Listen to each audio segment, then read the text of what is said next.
vontade adâmica e vontade de Deus. Precisamos conhecer um pouco mais sobre essa queda do homem no Jardim do Éden. Será bem-vindo à Universidade do Reino.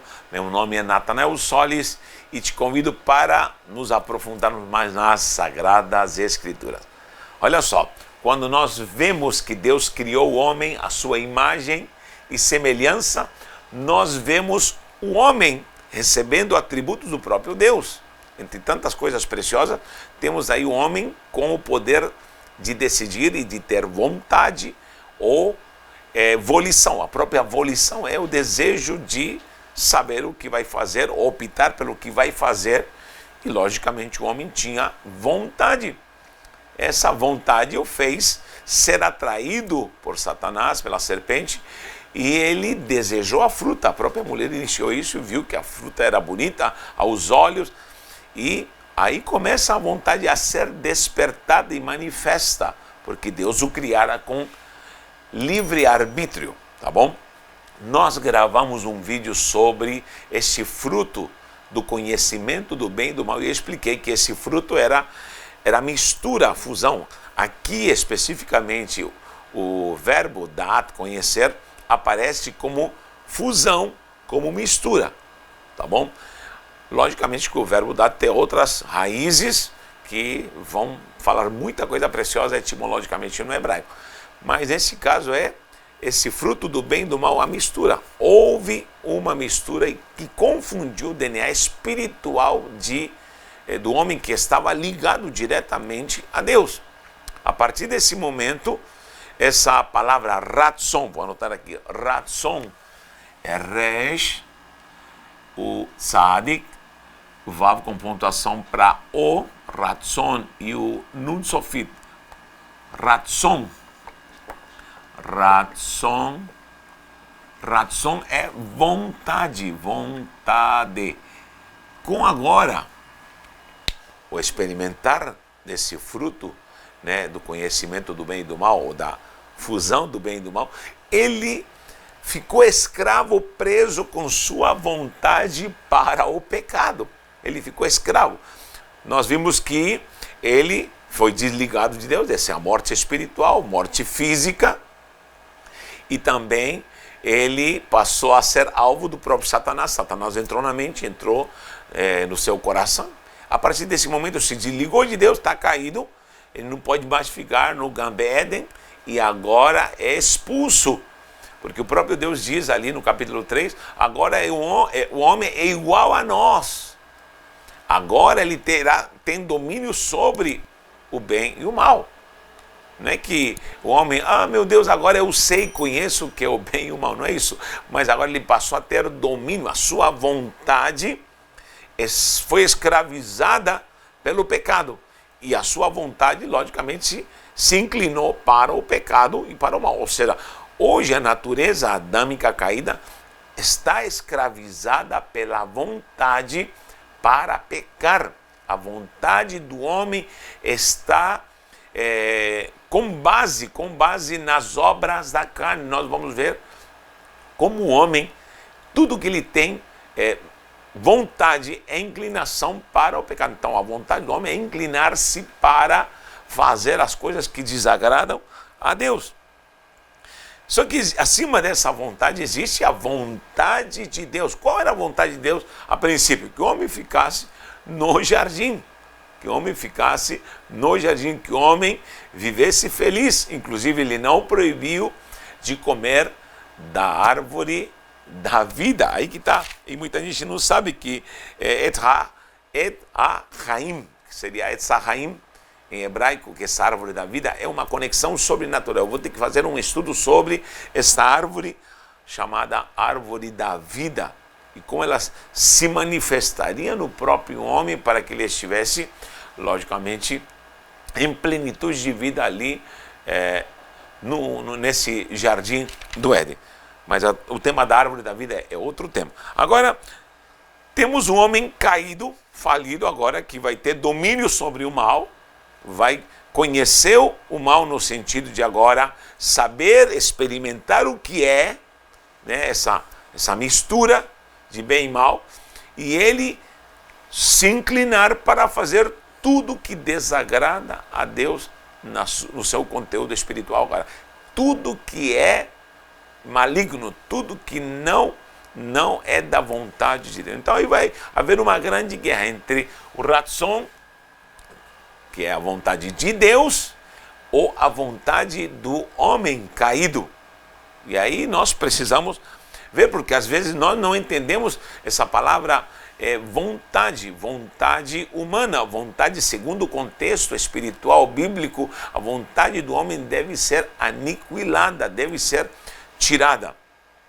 O próprio Yeshua HaMashiach, quando estava no jardim ali orando, estava no Getsemane, ele disse que não se faça a minha vontade, ou seja, o Jesus humano disse que não se faça a minha vontade, mas que se faça a tua vontade. E aí vemos ali a condição humana do Cristo. Por quê? Porque nesse momento ele assumiria, preste atenção, ele assumiria a pecaminosidade do homem. Embora ele não tinha pecado, não foi gerado em pecado, ele assumiria a queda, as consequências da queda, o próprio pecado, as doenças, as maldições. E o que iria acontecer? Por isso ele falava, se for possível, afasta de mim esse cálice. Porque o maior desafio para o próprio Yeshua HaMashiach não era somente sofrer com o escravo nas mãos, o martírio físico em si. Ele aguentaria o martírio físico, como de fato aguentou, carregar os pecados. Mas a maior dificuldade de Yeshua era se desligar do Pai, se desconectar do Pai, porque o Pai iria desconectá-lo. Olha só como o Cristo é o segundo Adão, por quê? Porque o primeiro Adão, pelo seu pecado, ele come dessa árvore, desse fruto do conhecimento do bem e do mal, e ele se desconecta do Pai. Elohim o desconecta, ou ele mesmo opta por se desconectar de Elohim, e logicamente há uma desconexão. Agora, ele é tirado fora do jardim, por quê? Porque poderia comer da árvore da vida e ele ficaria desconectado eternamente, viveria desconectado para sempre, condenado ao pecado para sempre. Tá? Depois vou explicar melhor a questão da árvore da vida, essa raiá, bem forte, raiá. Por quê? Porque essa é a árvore da vida, e é uma árvore misteriosa que deve ser compreendida. Gente, todo esse estudo deve ser compreendido numa quarta dimensão. A gente que está na terceira dimensão e não entende e quer usufruir do português para traduzir. Já as traduções em português, elas são muito assim fracas no conteúdo espiritual do que o hebraico em si revela. Então não se baseia somente no literal. Lógico que na exegese, na hermenêutica, para o básico nós precisamos começar com o literal para interpretar qualquer texto. A base é literal. Só que não fique só no literal. Aí começa somente uma linguagem aproveitada literalmente e você fica encaixotado somente em informações que você mal compreende. Agora, quando você, pelo menos, entra no hebraico, literalmente, o hebraico já te leva a uma dimensão muito mais profunda. São dimensões espirituais que, às vezes, são pouco compreendidas. Tá bom? Então, precisamos nos aprofundar nesses mistérios santos da palavra de Deus, das Sagradas Escrituras. Quando o homem agora caído, ele está agora inclinado para o pecado, agora Cristo, ele está assumindo o papel do homem que irá assumir seus pecados, e por abundância de pecados, de maldições que ele irá carregar na cruz, o Pai vai desligá-lo. É por isso que ele grita na cruz, Eli, Eli, lama sabachthani. Meu Deus, por que me desligasse? Por que me desamparasse? O Pai o deixou, não pôde ver o seu filho carregando o seu e o meu pecado. Então, ele se desconecta, só que no lugar dele, ele vem, pega você, pega a minha vida e te conecta com o Pai. É como se fosse assim, meu filho, você vai passar por isso. Ele disse, eu passo por isso. Ele foi enviado pelo Pai ao mundo para que todos fossem salvos. A Bíblia é clara em ensinar isso. O plano da salvação é para todos. Agora, como aconteceria isso? De fato, quando o homem recebe a Cristo, ele automaticamente é reconectado com o Pai. Isso, logicamente, aconteceu na cruz quando Cristo tem que ser desconectado.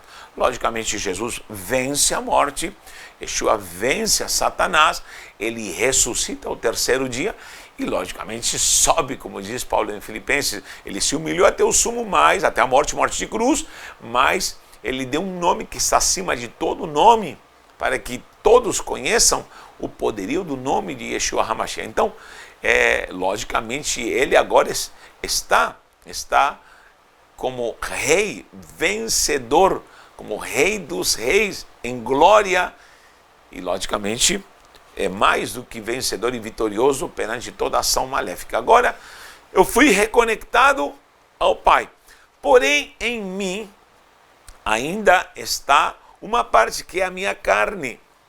Não vivo mais pela natureza pecaminosa, porém a carne está presente. Repito, o razão tem a vontade humana, tem como base a carne, e nós temos as obras da carne, Gálatas 5, sempre estou falando sobre isso, veja lá, as obras da carne. Então, toda vontade do homem é matar, é adulterar, é fornicar, é mentir, é emulação, é briga, é contenda, facções, tudo que se refere à carnalidade está ali em Gálatas capítulo 5, do 4 ao 5. Gálatas 5, do 19 em diante. Bom, então nós temos aí essa vontade do homem que se opõe à vontade de Deus. Agora, há uma característica da vontade de Deus, ela é boa, agradável e perfeita. Romanos 12, Paulo diz claramente, para que saibais qual é a boa, perfeita e agradável vontade de Deus. Então, a vontade de Deus em Romanos 12 está apresentando a plenitude daquilo que já estava no Gan Eden, no Jardim do Éden. Tudo era bom, era agradável e perfeito.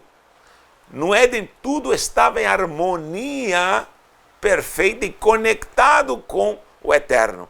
Quando o homem cai, logicamente por sua decisão, por seu livre-arbítrio, ele entra em parafuso e é escravizado pelo pecado. E a sua vontade fica unida à natureza pecaminosa, e a vontade só é fazer aquilo que desagrada ao Pai, a oposição ao Deus Todo-Poderoso. Então, eu preciso entender que a cada dia preciso vencer a minha vontade. Hoje encontramos muito frases falando sobre força de vontade. Quem já ouviu falar sobre isso? Força de vontade. E eu vou te falar, isso está errado biblicamente, força de vontade. Por quê? Porque se a vontade nossa é só pecar, a vontade nossa é só fazer o errado, se eu digo, você tem que ter força de vontade, eu vou estar dando força, potencializando a minha vontade.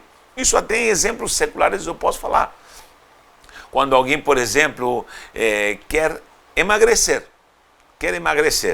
e alguém diz, olha, para emagrecer, para perder 10, 20 quilos, ir na academia, fazer exercício, você tem que ter força de vontade. Isso está errado. Por que está errado?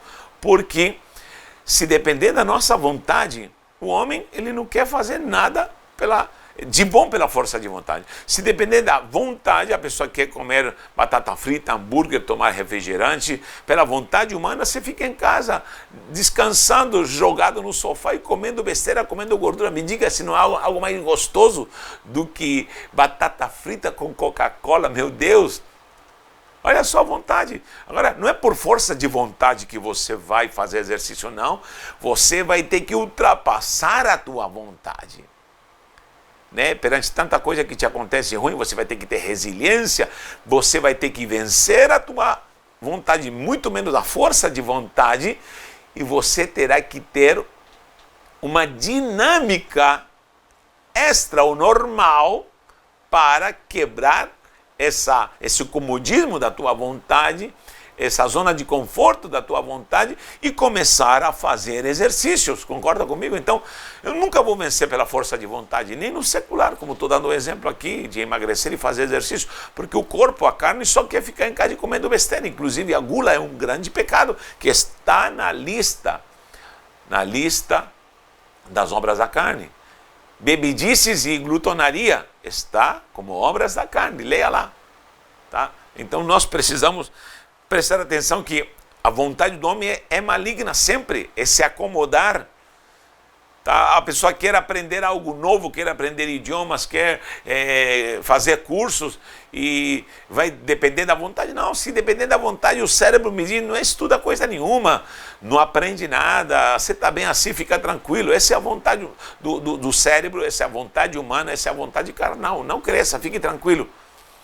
Agora eu tenho que vencer a minha vontade, lógico, ultrapassar isso estou falando secularmente, e você vai aprender algo a mais. Então, agora espiritualmente, a vontade do homem é matar, roubar, é fazer coisas erradas, é se prostituir, é fornicar, é ver coisas malignas, coisas pornográficas, é adulterar, é fazer tudo que a carne se delicia. Claro, o pecado dá prazer. O pecado dá prazer, e prazer carnal. O problema é que a vontade deseja isso, a vontade humana, o ratzon adâmico só deseja porcaria. Diariamente eu preciso matar a minha vontade e falar como Yeshua disse, que não se faça a minha vontade, mas que se faça a tua. Lembra quando Jesus em João 15, você vai colocar esse versículo João 15, ele diz claramente, se permanecerdes em mim, vocês estão ligados em mim, João 15, 7, mas ele diz permanecer, permanência. Ah, Jesus já te salvou, parabéns. Você tem uma nova natureza, parabéns. Você já está salvo, parabéns, glória a Deus e aleluia. Agora a questão é permanência. Como se permanece ligado em Cristo? Já que fomos reconectados, Jesus foi desligado para nos reconectar. Ele venceu a morte, ele pagou o preço, meu Deus. Agora, como permanecer em santidade, como permanecer em Deus? Lutando contra a minha vontade todos os dias, lutando contra a minha carne. Quantas vontades você sente por dia? Vontade do quê, meu Deus? Quantas da vontade, meu Deus do céu, da vontade. Pois é, você vai ter que aniquilar a tua vontade.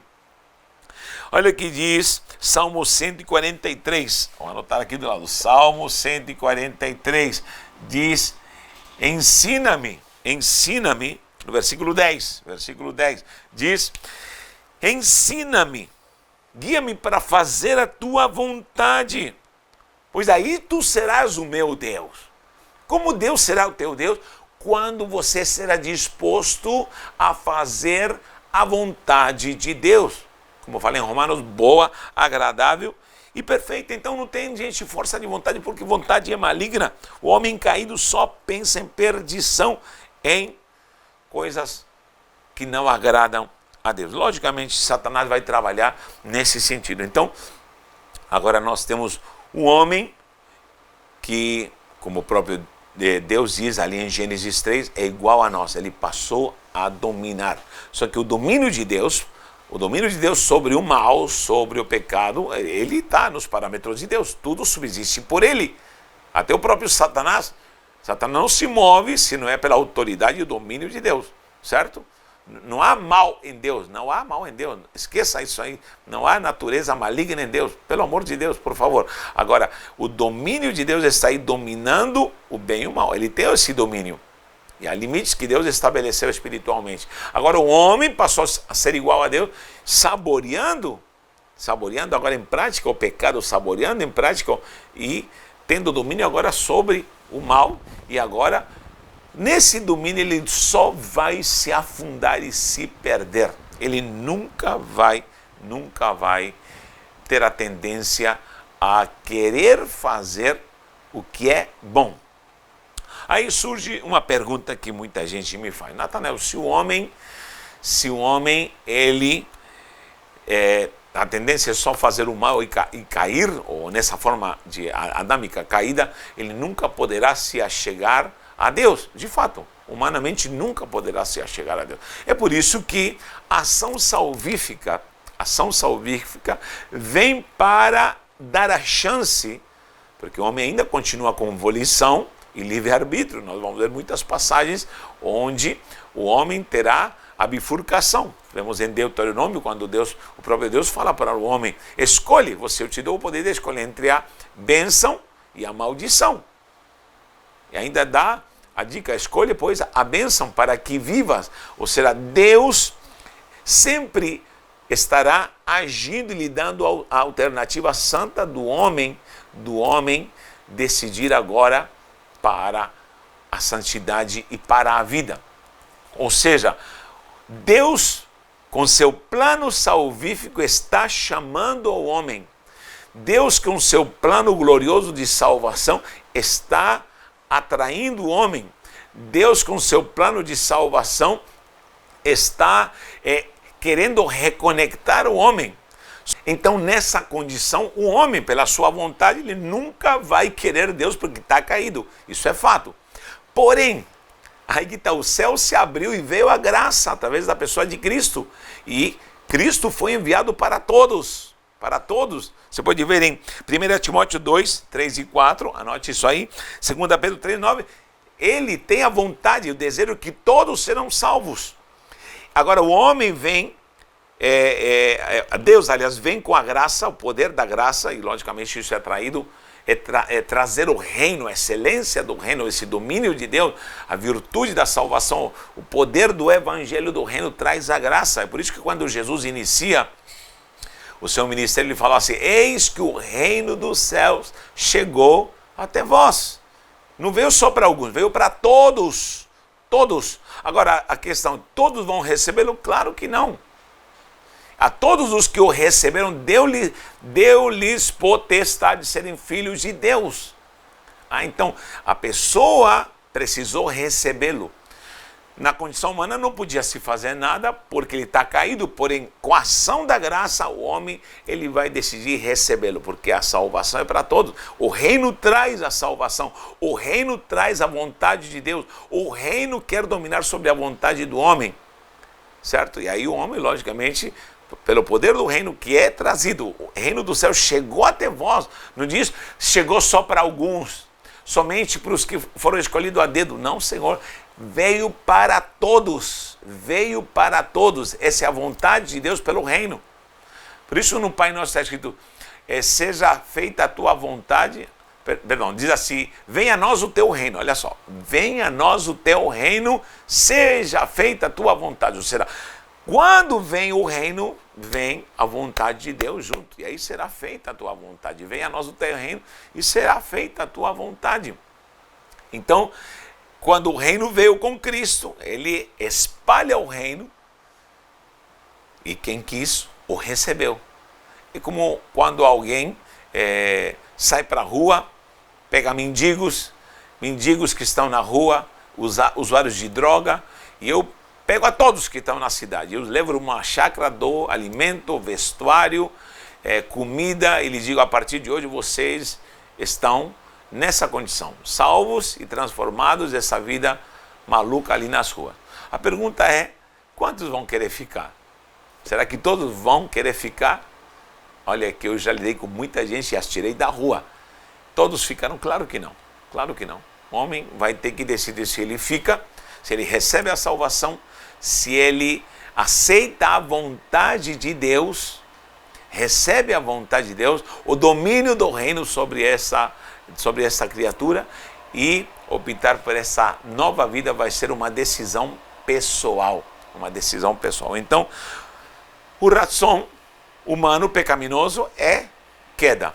Agora, o ração de Deus, a vontade de Deus veio para os homens, e quem o receber, logicamente, será salvo. Essa é a vontade de Deus, restaurar. E lógico, agora que já sou salvo, preciso permanecer na vontade de Deus e falar todo dia: que seja feita a tua vontade e não a minha vontade. Que Deus nos guarde e nos faça permanecer e prevalecer ligados com Deus na sua vontade.